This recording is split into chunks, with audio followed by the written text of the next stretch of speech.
Cool. All right, here we go. We're live now. All right. Tweet. What up, Joe? What up, Justin? Armand, Michael. Yeah, Justin was just on a coaching call with me 30 minutes ago. This man, Michael was just hanging out with me. Yeah, I love it. Yeah, love.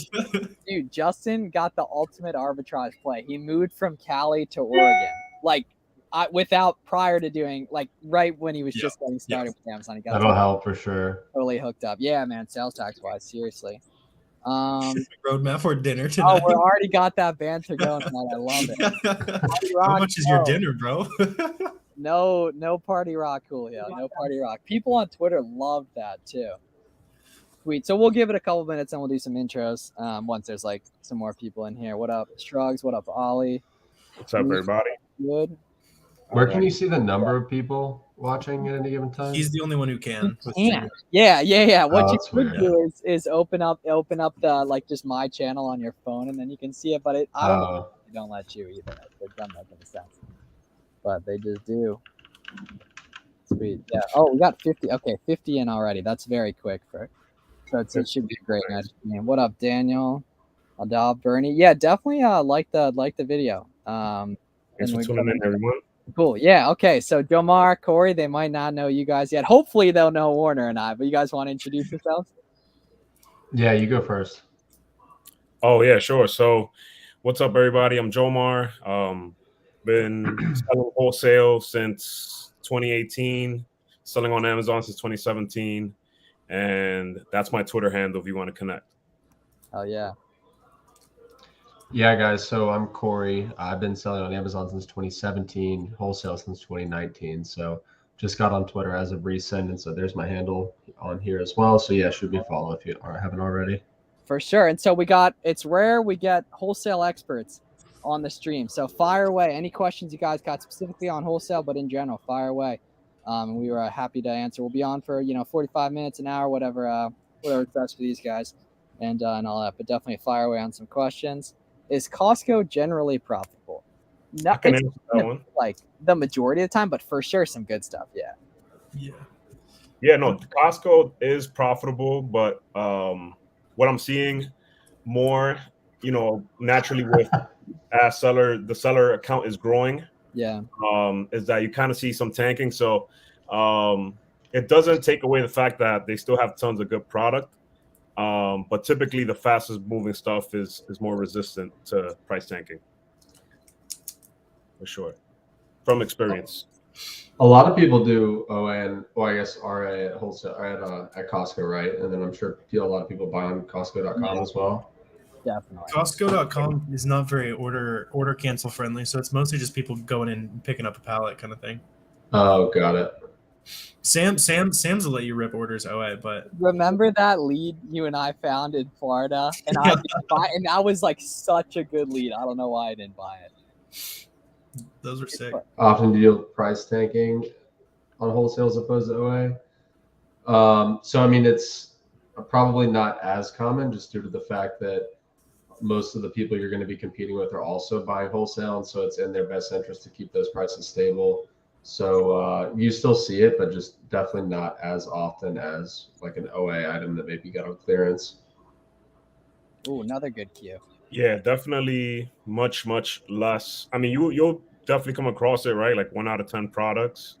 It's a ratio thing, but you'll see it way less likely than in an RA type of situation or maybe OA.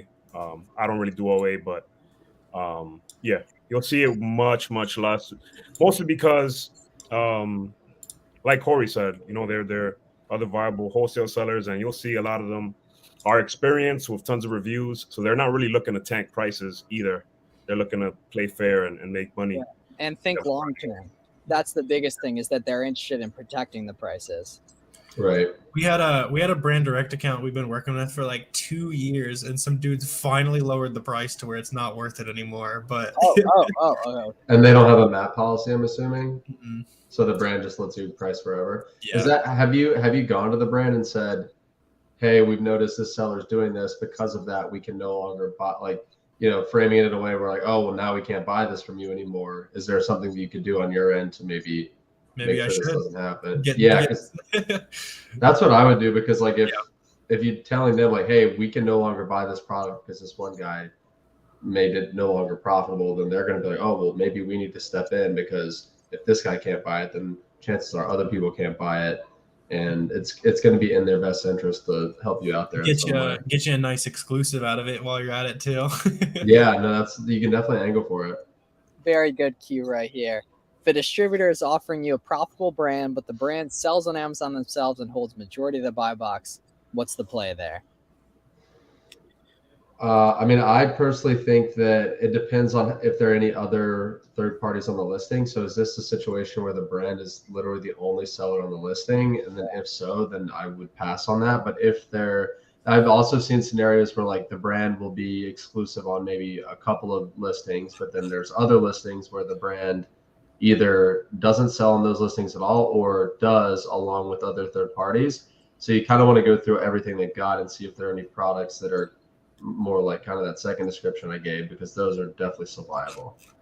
Yeah, it's definitely situational based, because if a brand is selling their product, fine, but let's say they have 10 different listings and all of those listings have 4 to 5 sellers, and there's no sign of like IP complaints and third party getting kicked off, then it can be a green light in that situation. But if it's the opposite, then I probably would stay away.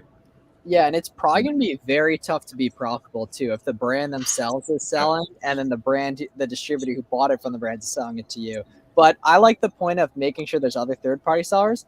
And then on that point, if you guys see a price, like people watching, if you see a price is stable on a listing, it almost always means people are making money on it, right? Because that's the only reason the price wouldn't be going down on stuff. Just kind of little anecdote on that. All right, how much time do you believe it would take to wholesale to build up in a beginner? Not the right question to ask, in my opinion. It's going to be a lot more than you think, but the goal is that it's a lot less than you'd think down the line.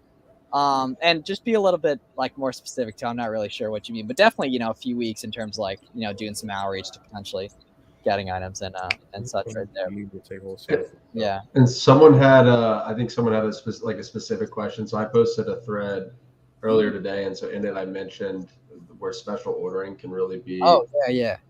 I guess almost like a strategy you can use to get some hard to find products. And so as far as average lead time on those, so that really just depends on, it's very much product specific. So for example, there's 2 products from one brand that we special ordered through a distributor this week, where it's just the lead time on each one is going to be 3 to 4 weeks. And so that's typically how it is every time we order these 2 SKUs. Lead time is always 3 to 4 weeks because our distributor does not stock them regularly. And I think it's a product that the manufacturer has to essentially manufacture to demand. So it's like we place an order with the distributor places the order with the manufacturer has to make the physical products, and then they drop ship it directly to us. So in this case, with these particular products, it's 3 to 4 weeks. There's been some special orders that have been fulfilled same week, some special orders that have literally set for 6+ months. So that's why it really is almost like a high risk, high reward if there's going to be a longer lead time involved. But a lot of the times, like I said, you can find products where you can get them shipped within the week. They just have to place the order with the manufacturer. Sweet. Okay, another awesome question right here. Vetting a new wholesale relationship. Communication the greatest lead time 4 weeks plus on ACH-wire. That's not super unusual. You're going to do a lot of ACH and wires in wholesale. Yeah. Yeah, I like to think that, they're hard to work with and they're probably not the right ones to work with. I like to work with people that want to work with me and show that. It's okay to show enthusiasm, but it's about the energy. And if they're not reciprocating that to you, then I would move on to somebody that is eager to work with you just as you are with them. Okay. In that situation. Another Oh yeah. To add to that real quick, so he said lead times on everything is like minimum 4 weeks. So I mean, if you truly mean everything, like I would find out why that is. Like, are they just drop shipping from the manufacturer? Like, are they actually even a distributor? Like, are they stocking anything themselves? So that would be all questions to ask. If it's like, well, why is the lead time that long on everything that you carry? That could be somewhat of a red flag. Yeah. To answer the last question on the lead times, my lead times are pretty much kind of like how Corey said, 4 to 6 weeks. So that's kind of on special orders though, right? Not on just special orders, right? Yeah. Yeah. More for the last question. So. All right. What are we hitting them when they hit us with that we don't work with Amazon sellers? That's literally the most common one you get. Yeah. Just address the fears. Like, what happened? Why? Yeah. Like I get to the root of it. You have a no right now, right? So you can do whatever you want to try to turn it into a yes. So like, what happened? Like, hey, they lowered our prices. All right, let's come up with a map price. Like whatever you got to do to address those fears. Yeah, I've never had that situation just because I've worked with straight up distributors. So you'll run into that a lot with regular distributors too, though.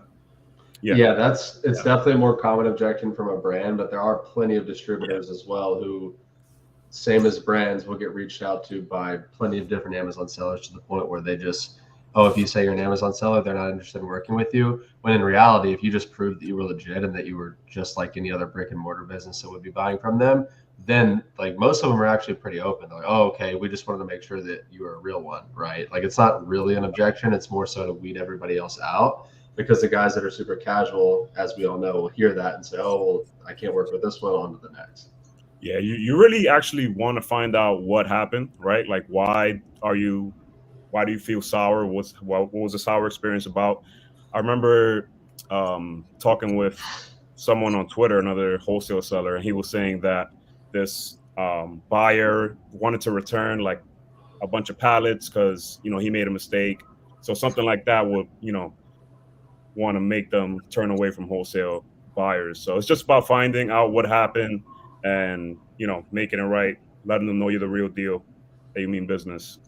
And you never want to return something from a wholesaler, guys. Like, I eat that every time. Like that's straight up on you guys. Like, never make mistakes. Okay, this is a very good question from Chris. So you're absolutely right, Chris, that theoretically they could come after you, right?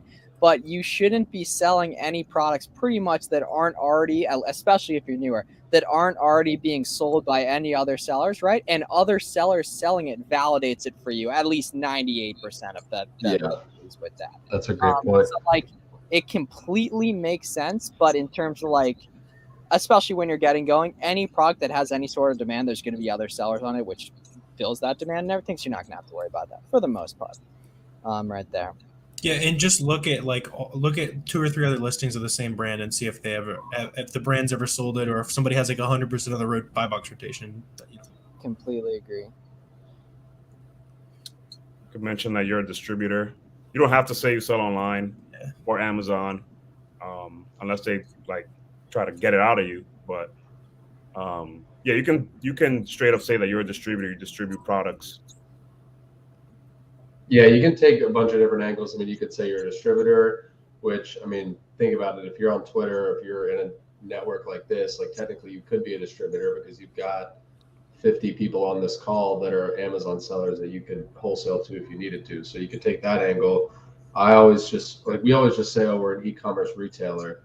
And if they say, okay, well, what does that mean? Where do you sell?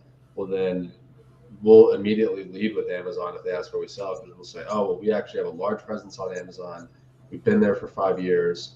We specialize in XYZ category. We carry brands that you currently sell if they're a distributor, or if they're a brand, we'll say we carry some of your competitors. And then from there, it's like if you lead with Amazon, but you lead with confidence, then they're much more open to working with you. If you were to say like, well, we sell on Amazon, but if you're a little more skittish with it, then they're gonna kind of sniff you out every time. Yeah. Have you gone the route of making the Shopify site with fake product listings? Well, not fake, but like. Yeah. So I've been talking about that a good bit on Twitter recently, because we're in like tools and automotive. That's kind of where we're focusing right now. And so we made a Shopify site. We made it like the beginning of this year, where we just took like one of our main distributors has obviously their dealer portal online, and I had one of my VAs go in and pretty much copy every one of their product listings onto our Shopify site. So we've got like hundreds of listings for tools and automotive products on our Shopify site. So when we're reaching out to new distributors, we're leading actually with that site. We're saying we're reaching out as like Power Tool Plus, which is our Shopify site. And then if they're asking, oh, well, do you sell on Amazon too? Well, then we say, yeah, we actually sell on Amazon as well. We have a large presence there. And then from there, it's such an easier conversation because they see like, oh, well, they've got like they're in our niche based on their website and they sell on Amazon, and then it's easy from there. Okay, this is a good question because I think a bunch of other people might not know this too. So why would a distributor potentially say no to one of us that wants to buy their product? Maybe turning away sales. Sometimes distributors already have established buyers and they're not desperate for you or for new customers. Sometimes they don't want to interrupt their flow that they have going on.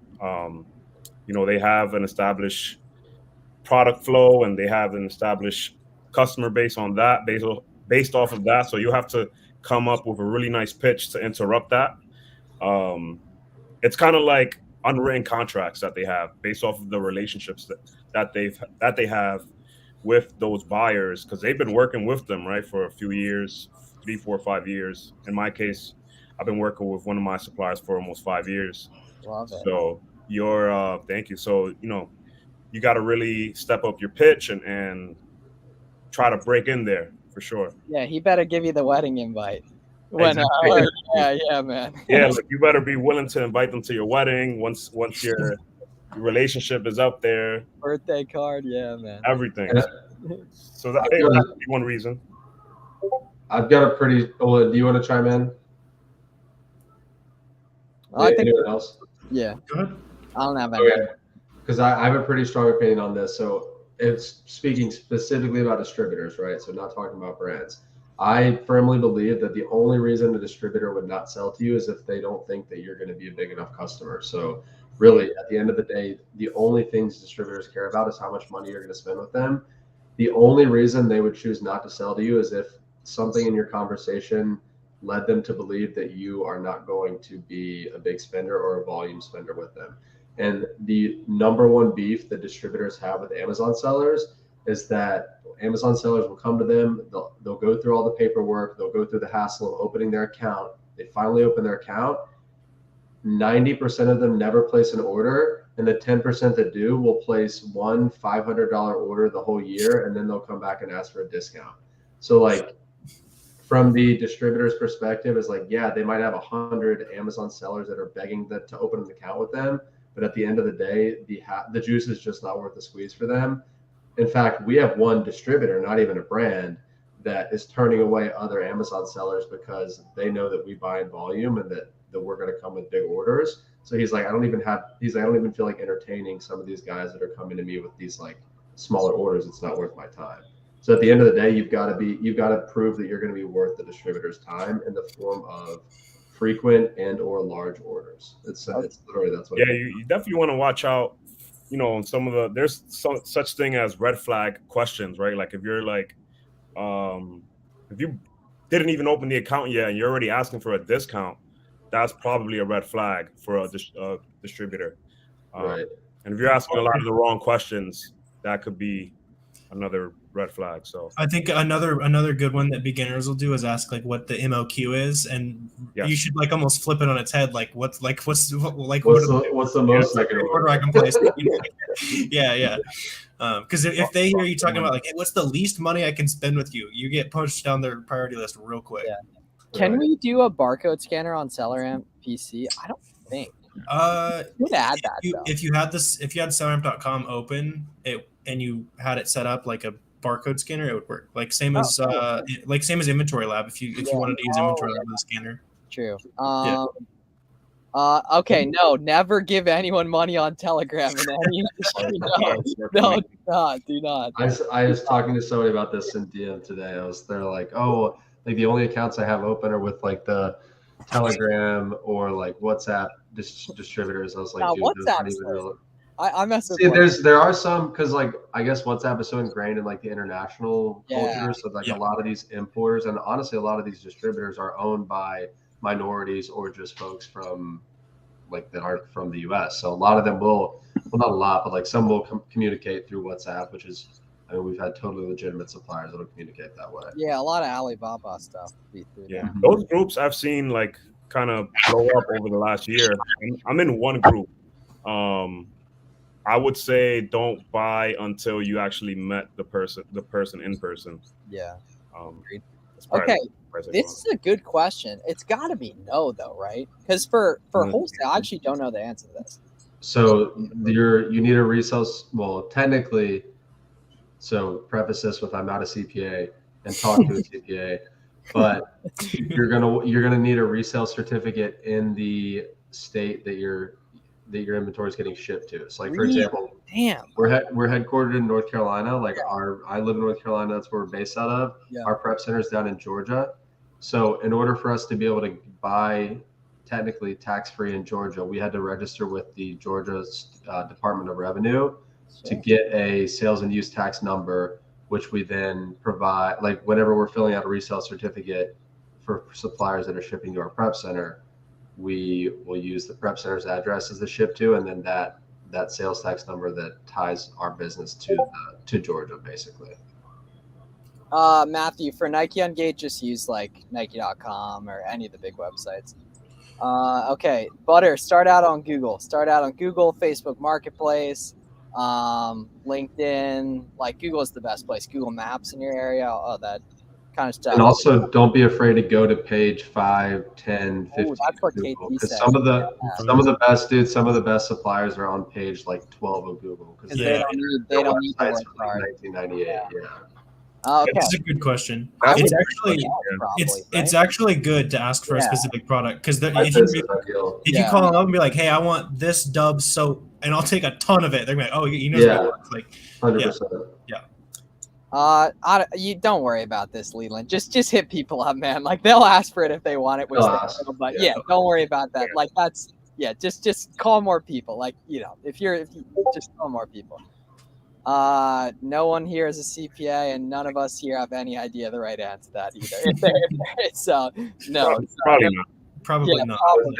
But you still probably definitely talk to your CPA though.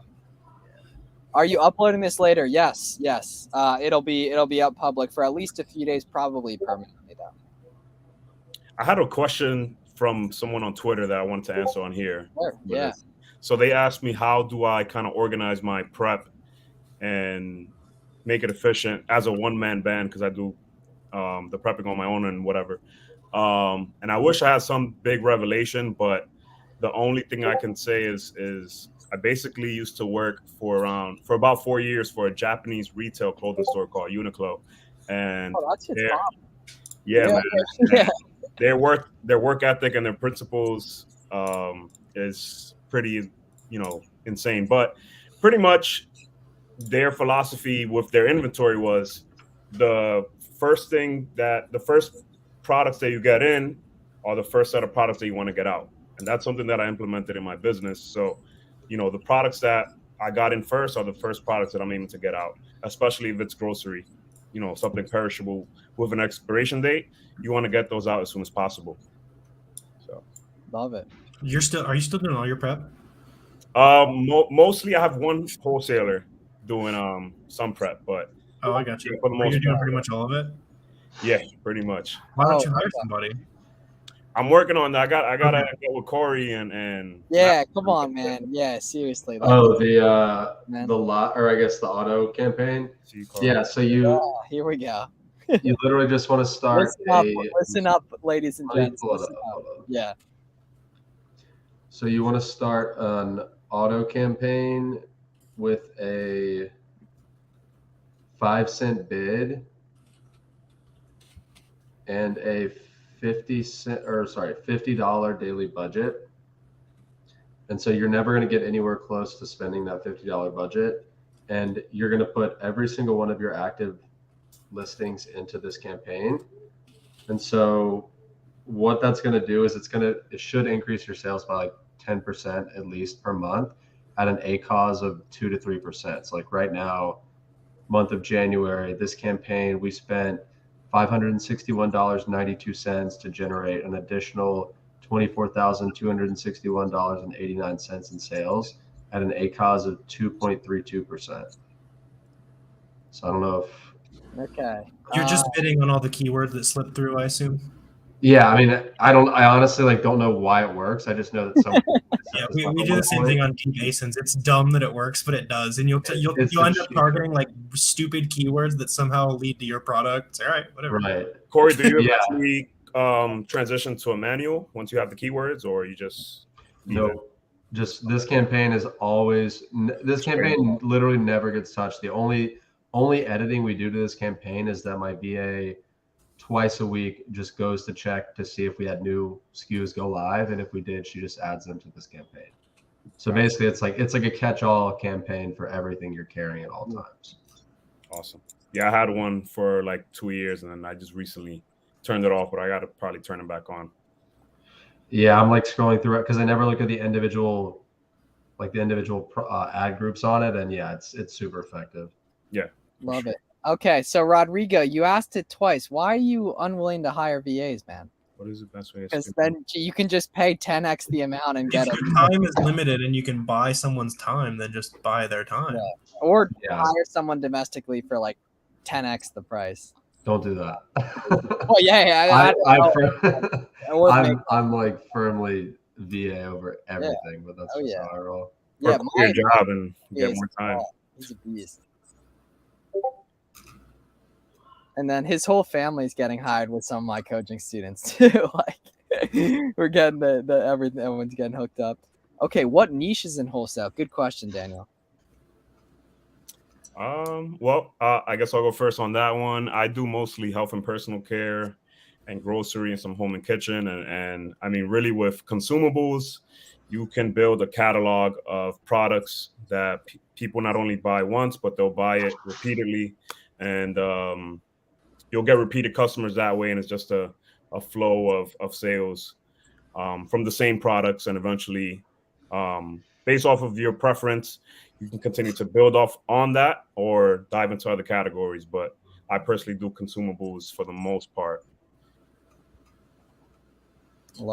Grocery is a good place to start because they tend to carry like everything else too, like a lot of household stuff and all that. But like just get an account with whoever will open. If you're asking a question, you probably don't have any, so just get one.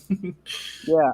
So I bet ungating will be harder, but no, wholesale accounts will not be harder because you, my friend, will always be individually getting better. You will always have more money. You will always be better connected. Macro trends will not affect you.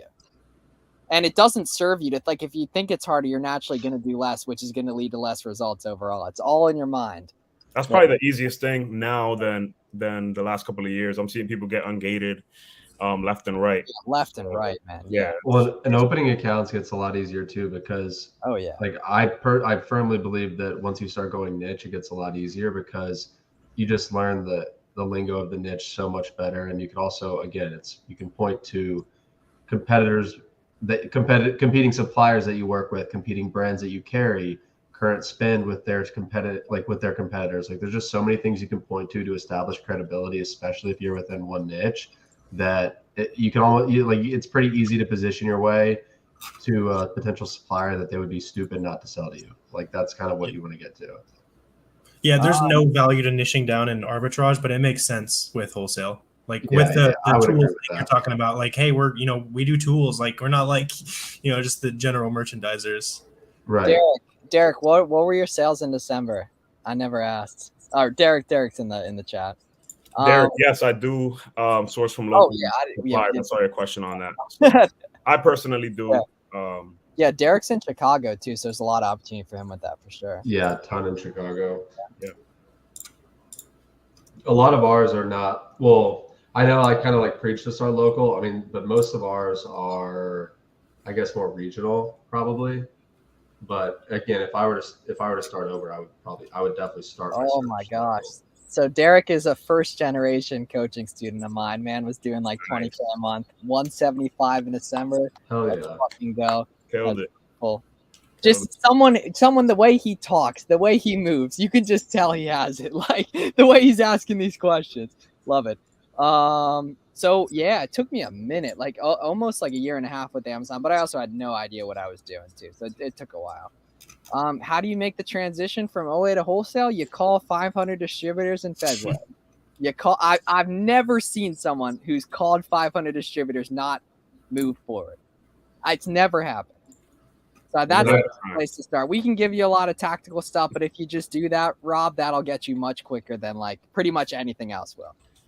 Yeah, and I posted a thread on that exact topic like 2 weeks ago, I want to say. And I mean, my advice was pretty much, one, keep doing what's working in OA. So if you've got good products, good replans, like don't stop selling them because your thought process is, oh, now I'm in wholesale. No, keep doing what you're doing, but just set aside a portion of your day, whether it be a certain number of calls per day or a certain amount of time per day, where you spend like finding new suppliers and reaching out to the suppliers. And then once you've got the accounts open, spend a portion of time sourcing the wholesale suppliers as opposed to sourcing your OA sources. And then it's like, it might be, 80-20, 80 OA, 20 wholesale first, but then the goal is to like shift that over time to where if you want to go full wholesale, then, then shift it in that direction. Amazon FBA tips for high schoolers. Just don't quit and you'll be a multimillionaire by 30 as long as you don't actively mess it. Yeah, I swear to God. I mean, I wish I would have known about this in high school. That's yeah. I see some kids, and like I've seen like not just Amazon, but like some kids that are like wholesaling real estate that are like 17 years old and crushing it. Like there's some guys that are like started so early that are on track to be like on another planet. Yeah, like Matthew's a beast too. He's already doing good numbers and is going to continue to be doing way beyond that. Yeah, Corey, how's Twitter treating you? You still liking it and everything? Yeah, I like it a lot. I mean, I've met so many cool people and had a lot of people reach out, so it's been a cool experience. Yeah. Ooh, I love this. Okay, I pay hourly, but I assume I'll eventually change it to results based. You pay your sourcing VA hourly? Is that my wilding on that? Yes. Oh, he's good, dude. I don't know. So, all right, weird. I don't know. I mean, it's the stuff you send me so far is like probably 2x my money for the month anyway. What are you paying per lead? Salary plus profit share bonus. Oh, it's the best way to incentivize. That's what I'm doing too. Okay, that's what I'm doing. Okay. Too. All right. So I guess it's not hourly. Yeah, it's like $300 a month. Yeah. Okay. Yeah. We're paying. So I'm actually paying mine strictly hourly. So at one point we actually were paying them commission, and so it got to the point where I guess our structure was we had 2 full-time sourcing VAs.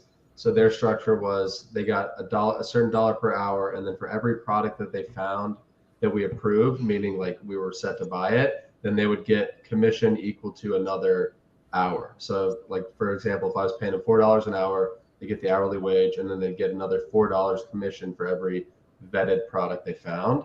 And that worked well for a while until it got to the point where it's like, and this is my fault. Like I just wasn't doing a fantastic job of managing our cash flow. So we got to the point where they were finding so many good products, we just didn't have enough cash to buy it.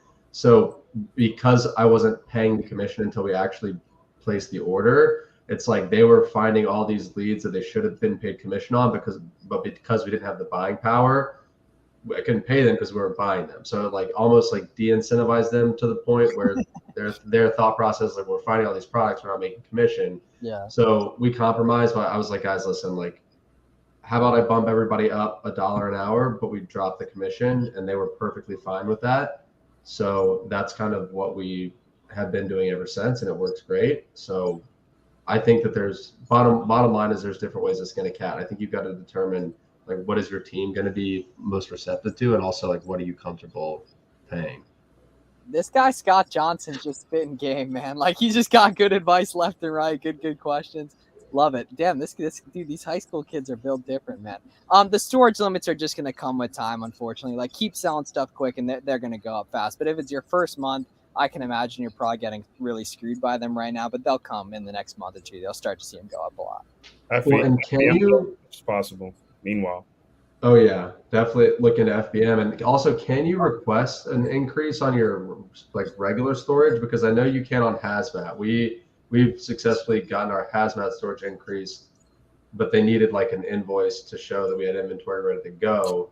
So I don't know if that's an exception or if you can even request increases on standard. You used to be able to, based on 90-day rolling sales, the units was if that number was lower, they would boost it for you, but they got stricter, and now they're trying to charge people for extra storage. So what we used to just be able to ask for, now we have to pay for. Got it. Okay. Yeah.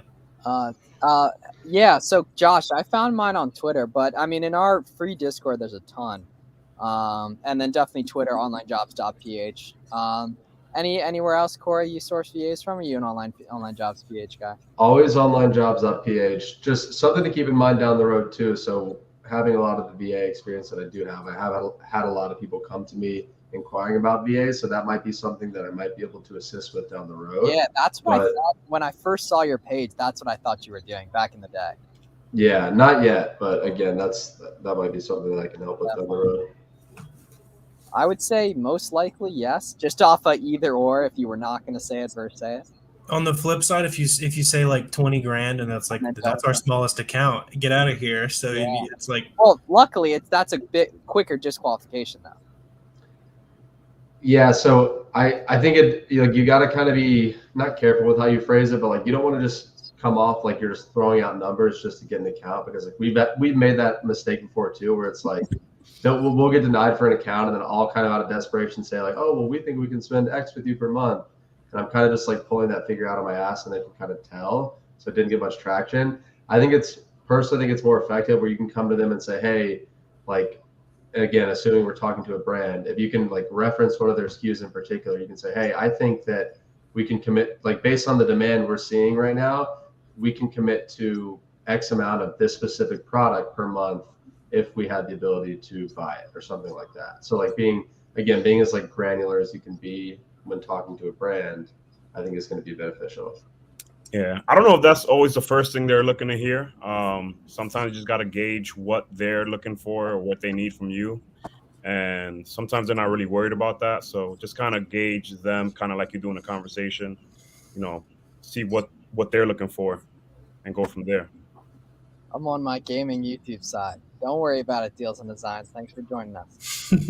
Well, in high school, I would have. Yeah, you could clean up in high school buying the books. Yeah. Right. Yeah, that's how I started. Yeah, same, man. Sold a few books myself. Yep. Yeah, books was actually the first thing I sold, but it was my own books. Sold a bunch of my own books. So yeah, there's such a mutual respect between former booksellers, man.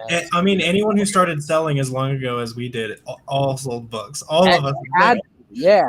Oh, I have quick story about one of my book selling experiences. So it was like right when I had moved to Chicago, I joined like I think University of Chicago student Facebook group or something. And so obviously I'd already graduated, but a lot of kids were selling off their textbooks in the group. So I made a post saying that I was buying them. And I met up with this girl to buy her textbooks, super cheap. I was going to 5X my money or something. And she asked me, she said, oh, so like, what are you doing with the textbooks? I'm like, oh, well, I'm actually selling them online. Like I was totally straight up with her. And she gave me this like very dirty look and like walked away. And I get home like 20 minutes later and I looked and she had like posted in that group, like blasted me like, don't sell your books. He's taking advantage of all this. What did she think you were doing with them? I literally told her like I'm selling them on Amazon. And she was just not okay. Honesty is the best policy. Right. And I was just like, well, what can you do? 100% yes. Definitely, Kayvon. Getting up and going out as opposed to like showing up in person, yeah. I mean, that's always going to be always way better. Yeah, trade shows. If any of you guys live around, like you can look up trade shows in your area as well. After a ton of work, holy shit, that was a good lick, man. Yeah, that's a good lick. Yeah. That's lucky. That's wow. Yeah. I did a storage unit back in the day. I paid like $600 for it. It was full. It was like 50 boxes of old like collectible like train books. It was well worth it. I think stuff like that. Yeah. I had a storage unit too, but I was so over it because it had one of those timer lights, and I had to keep it. I don't do the same thing. It took me around 2 years of Amazon. It took me about 4 months of online arbitrage. Yeah, probably like 18 months or so for me. Yeah, probably 18 months. It's also just like starting out. Yeah. True. Yeah, that's the big thing too. Like all you guys watching, I had like $1,500. I wasn't gonna make 10 grand. Yeah, like if you're looking to make 10K a month, you'd be ready to spend 80K a month. 90K, 100K. Well, that's the thing is like you can make 10K profit in your first month if you have 100K to spend. From the start. And like chances are, if you have that much to spend starting out, you would be a fool to spend it all in your first month. So it's like really, there's no way to making 10K your first month. What do you do if the books don't sell? donate them. Yeah, you get rid of them, man. Well, I We don't know paid what- like a penny for them usually. It doesn't matter. Yeah, it Don't don't ever get emotionally attached to any product. Yeah, Move on. tweet that this second, tweet that at this second. There's a lot of good tweets in these in the chats here. I sold them to. Damn, nice. All right, wait, JWack, DM me the link on Instagram. Actually, Yeah, that's really cool. I'd like to see that too. you can't. Unfortunately, he can't post links in the chat. Actually, no one can besides me. Even like you guys speaking can't for some reason. Probably a good rule. The chat would be insane. Yeah. I think I saw the Cyber Suit experiment. Dude on Instagram. He said he sold his like unsellable. He sold the books that weren't selling. Like it was like Gaylords. Yeah. Yeah. That's an interesting term. Some people sell them. Yeah. Yeah. So. This kid said, "I'm a 17-year-old kid and my Amex spending power is 90K." He's a beast. I'm telling Oh, you. yeah, you're goated. Goated. All that. Sheesh. Damn. Oh my gosh.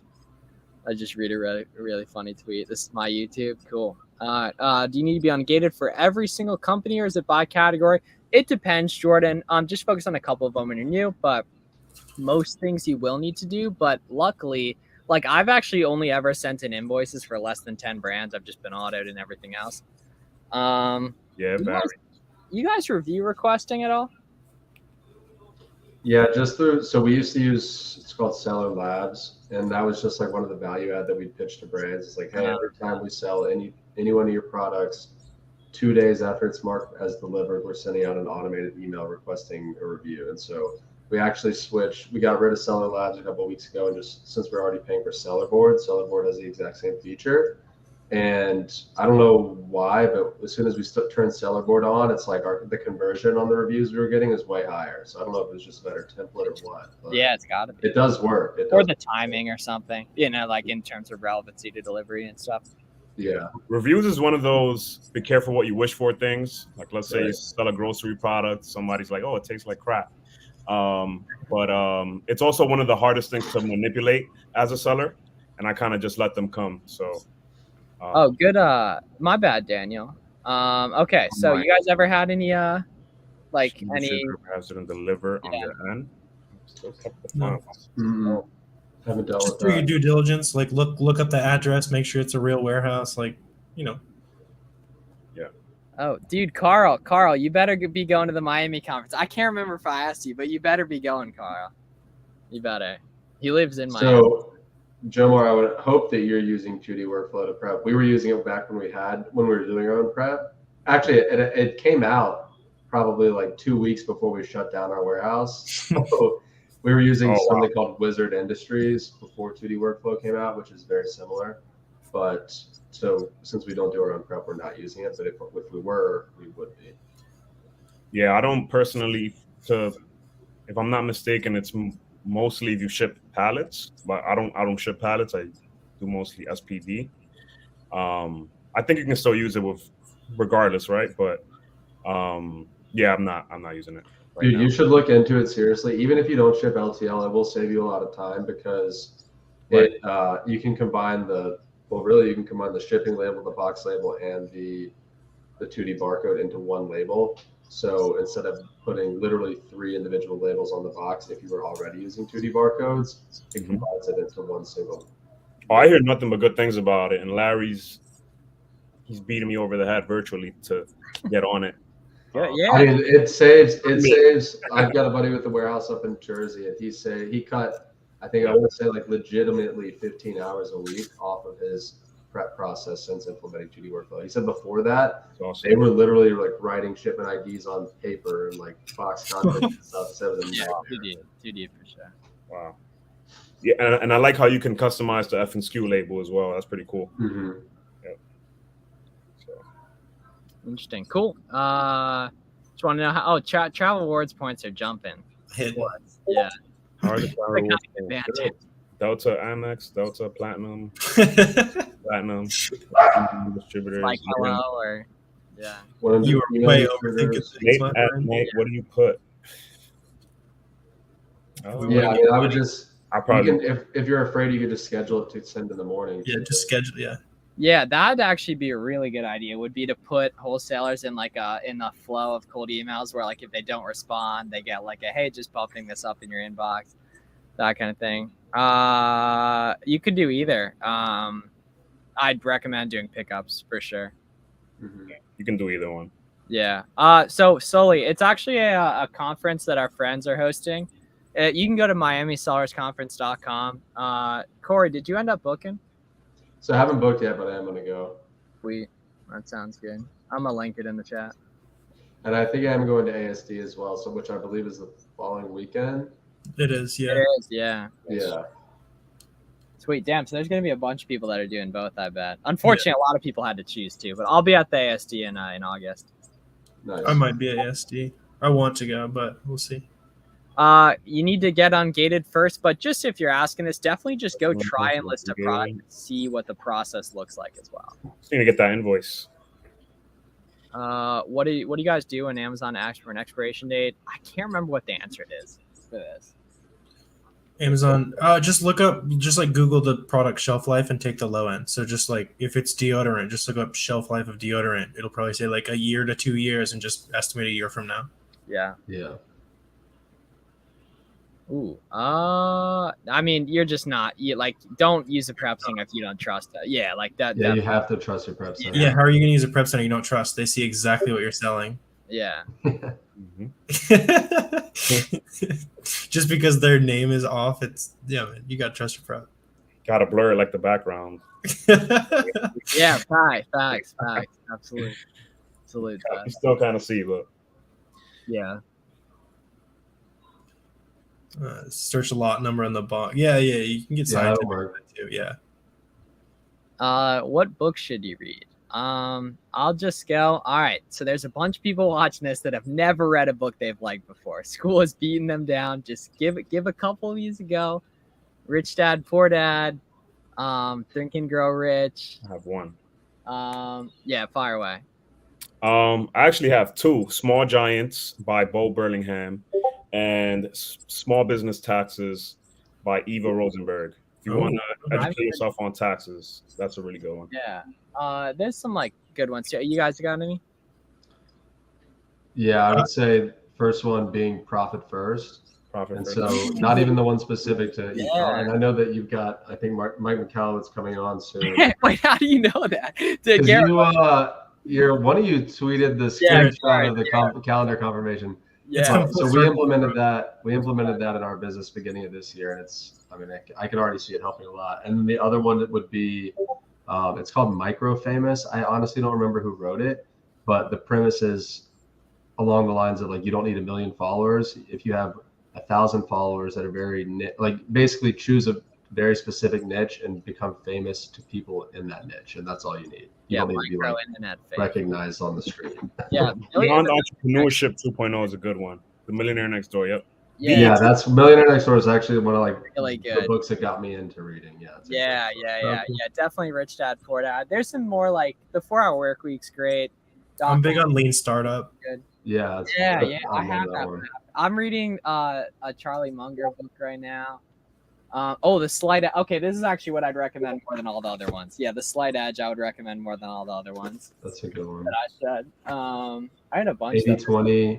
80-20 principle by Richard Koch or Richard Koch, whatever his name is. This isn't like business oriented, but it was a fire book. I guess I licked it from a library too. But I was like, that looks like a library book to me. It is a very, very good book. Yeah. I first read it back in high school and then I reread it last year. Ty Lopez, facts. Without him, none of us are here. He walked so we could run. Yes, he did. He did, and But is he legit? Like, I don't know. I've heard some people say like he looks kind of. He owns. I guess he's like a partner in one of the holding companies. Yeah, he owns hotels and Radio Shack. Yeah, all that. I just wasn't sure if he was one of like the Kevin David type guys where he's like kind of sketchy. No. Kevin David. You're saying yes? No, that's what I thought. I'm like, I think he might be. He's not. Kevin David just lost like a $52 million. He owns the Radio Shack logo, not anything. Yeah. He owns the e-com side of Radio Shack. How many people go to RadioShack.com to buy their electronics? sellers, and that's it. He'll be on the billionaire list. pretty soon. I had one more on the books side though. The personal MBA, like I'm somebody that I read that business too. or Yeah, go for business, but I'm super curious. So you'll learn a lot about from logistics to just product production and a whole lot of other things. So yeah, and just somebody said Millionaire Fastlane by MJ DeMarco. The title is very cheesy, but I swear to God, that's a fantastic book. Yeah, because he was talking all his about books. how like you can build wealth for sure over the long term, but you can do both and build it quick too. You know, with the right actions, like that. Either way, you'll be fine. Because if you're doing the right actions for 20 years, you're gonna figure something out. Yeah, you know, and then like if you get in the right vehicle, you can figure it out a lot quicker too. I need to jump in more. Yeah, that's what I'm saying, man. Like none of this exists without him. Like Amazon wouldn't exist without Tyler. No, I'm just kidding. Is there a number you would recommend where you could go and then apply regarding books? Oh no, immediately. I mean, books you won't even have to ungate. I remember though with books, I remember when I started out in 2017, like I wasn't ever eligible for the used book buy box. So that was a big thing back then. It was like you'd randomly get like one day you'd be eligible for the used book buy box. I forgot about that. It was like winning the lottery the day that you got the used book. Right. And I never got it yet. You could still sell books. So I don't know what it was, but I remember seeing like Reezy resells or like eligible for the used book buy box. Like, I forgot about that, man. I just forgot about this now. I don't know what you think of that.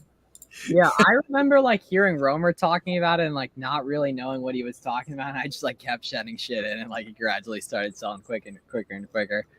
So it came in. One thing I saw recently was this dude. This is back in November. This dude had like 200 of the hottest bolo. He wasn't buy box eligible. He turned his repricer on and he sold 200 of them in a weekend.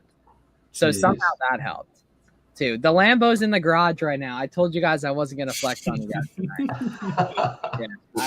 Raster, no, I check it like every 15 minutes still. Yeah, I saw that comment. I wanted to make a comment on that. Good answer. It doesn't get easier. Okay.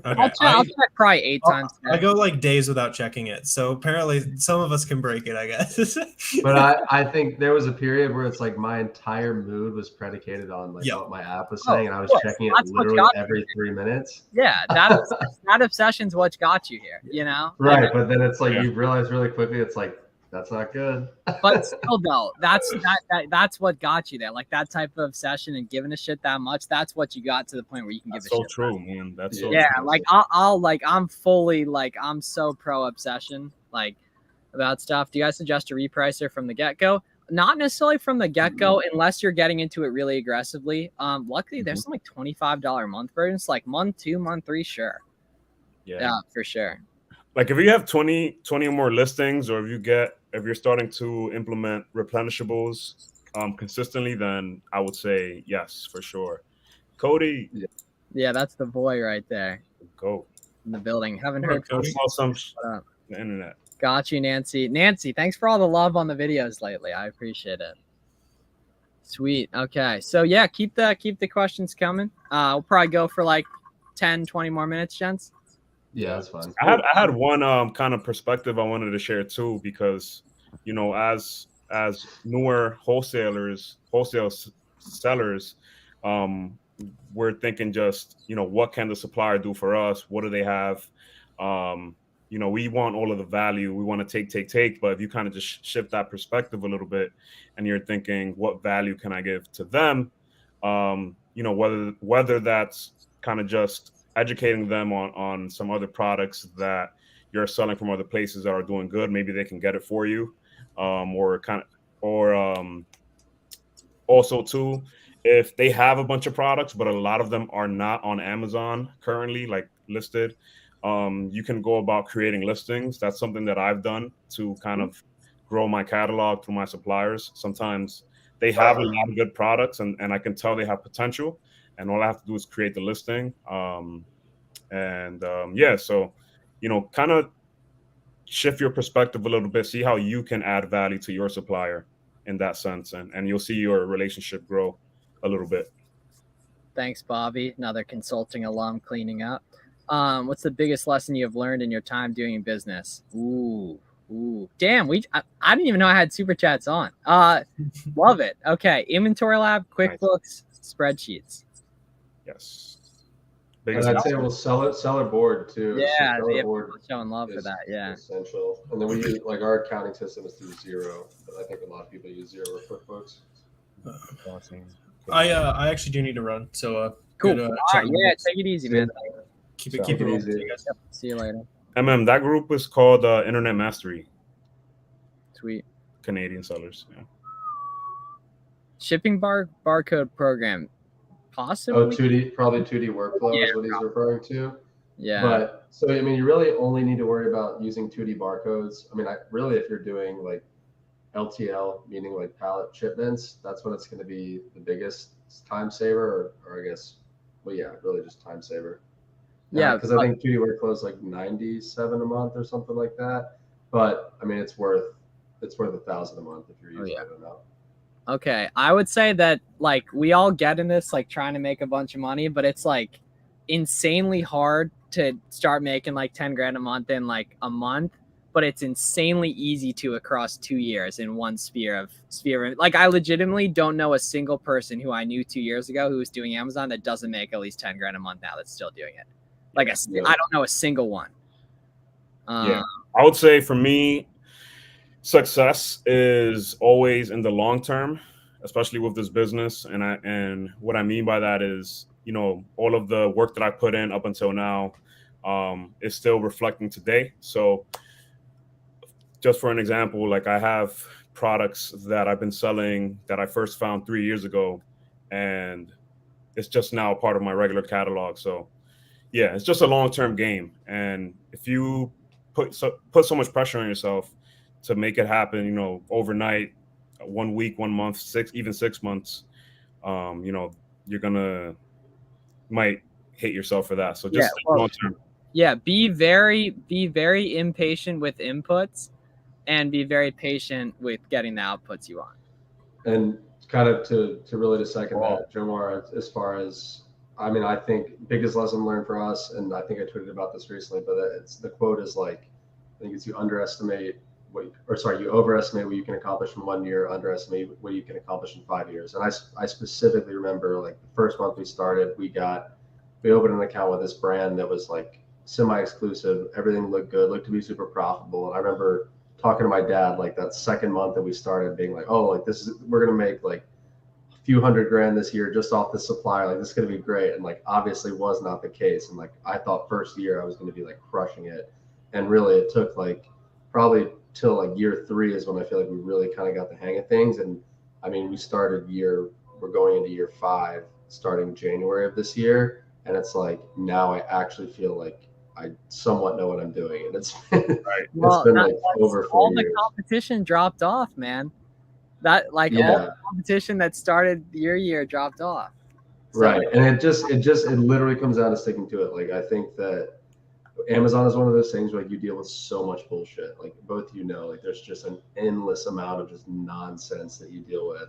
And it literally just comes down to being like, all right, like gotta figure it out. Like it just comes down to figuring it out. That's all it is. Yeah. Like I panicked when they changed the send inventory workflow.